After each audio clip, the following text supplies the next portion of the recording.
अनुदान जेव्हा चर्चेला घेतील, अनुदानाच्या मागण्या जेव्हा चर्चेला घेतील, समोरच्या बाकावर काही जबाबदार मंत्री आता ताई तुमच्याबद्दल निदान 4-5 तरी जबाबदार मंत्री बसले पाहिजेत. साहेब आता एक मिनिट जरा मध्ये बोलू नका. नगर विकास एवढा महत्त्वाचा विषय महाराष्ट्राच्या दृष्टीने एक मंत्री नाही, सामाजिक न्याय एक मंत्री नाही, गृहनिर्माण विभाग एक मंत्री नाही, पर्यटन एक मंत्री नाही, इतर मागास शासन चालवायचं का नुसतं म्हणजे आहेत चला येत आहेत जात आहेत, हे काय चालू आहे? निरोप पाठवला येत आहेत निरोप असं ना येतील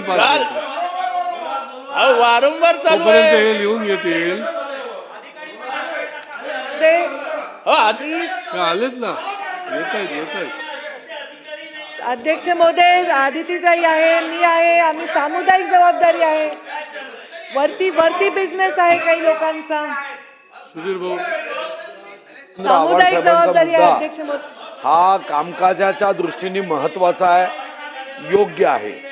अध्यक्ष महाराज, मंत्री महोदय जरी व्यस्त असले तरी सचिव स्तरावरच्या अधिकाऱ्यांनी या चर्चेमध्ये जे सन्माननीय सदस्य इतक्या गंभीरपणे बोलतात त्याच्या नोंदी घेणे, त्या संदर्भामध्ये अध्यक्ष महाराज योग्य कारवाई करणे, त्या संदर्भातली अंमलबजावणी अपेक्षित असते. मंत्री महोदय कधी कधी बैठकीत असू शकतात हे खरं आहे, पण सचिव महोदय सुद्धा नसणे हे मात्र कामकाजाच्या दृष्टीने आपल्याला सर्वांना विचारपूर्वक यावर निर्णय करणे अध्यक्ष महाराज अपेक्षित आहे. अन्यथा सभागृहाची धार कमी होईल, सदस्यांचा अवमान होईल, सदस्यांच्या चर्चेला फक्त अरुण्य रुदन राहील. म्हणून आपल्यासारखा एका सज्जन अनुभवी आमदार आज तालिका अध्यक्ष आहे आणि अतिशय चांगले निर्णय करण्यामध्ये तुमचा हात कोणी धरत नाही. मला वाटतं तुम्ही निर्देश द्यावे, मंत्री महोदयांनाही निरोप द्यावे आणि सचिवांनी बसावे, हा नियम करणं गरजेचं आहे.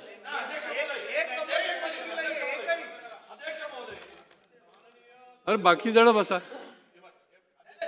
एक दादा एक मिनिट. अध्यक्ष महोदय, माननीय अध्यक्ष महोदयांनी एक मिनिट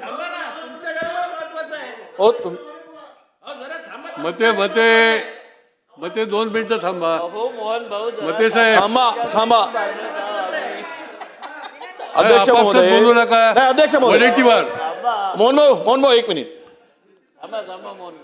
असं आहे की माननीय अध्यक्ष महोदयांनी सर्व गटनेत्यांना बोलवून घेतलं, त्या ठिकाणी बोलवून सांगितलं की, आणि संसदीय कामकाज मंत्री पण होते, आम्ही नाराजी व्यक्त केली होती की आपण मागण्यावर चर्चा होती त्यावेळेस खातेनिहाय त्या खात्याचे मंत्री आणि किमान सचिव त्या अधिकारी त्या ठिकाणी उपस्थित राहिले पाहिजेत.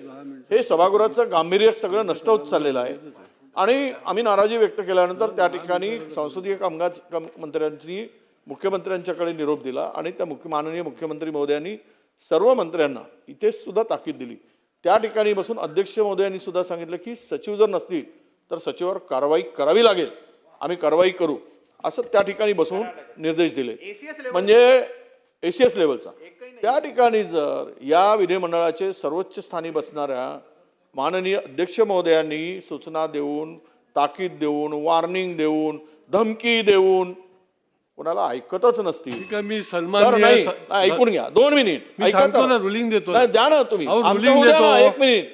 मी सर्व सन्मान्य सदस्यांच्या मताला सहभागी आहे, सहमत आहे. ऐका ना तुम्ही, मी सांगतो ना, ऐकून तर घ्या. आता वडेट्टीवार साहेब, मी आता याच्यावर सांगतोय आपल्याला की वेळोवेळी माननीय अध्यक्ष यांनी सांगून देखील या ठिकाणी आत्ता हजर नाही आहेत, त्या खात्याचे सचिव पण हजर नाही आहेत.